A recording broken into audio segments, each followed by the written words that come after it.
So guys, nandito na kami sa papunta na kami sa bahay.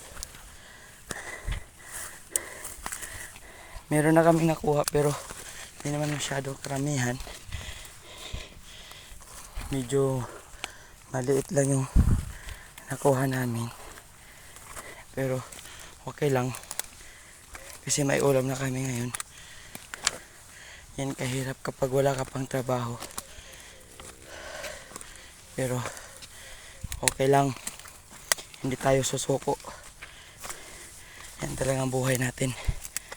Minsan magkapira, minsan din wala. Ganun talaga.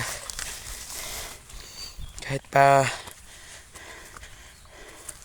inano na tayo ng ibang tao na wala kang trabaho kaya hindi mo mabuhay ang family mo, pero okay lang sa akin kasi hindi lahat na bagay ay makukuha natin agad-agad. So sa ngayon, umuwi muna kami ng bahay kasi lulutuan muna namin yung mayot.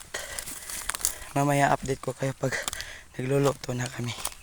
Yan, bye bye.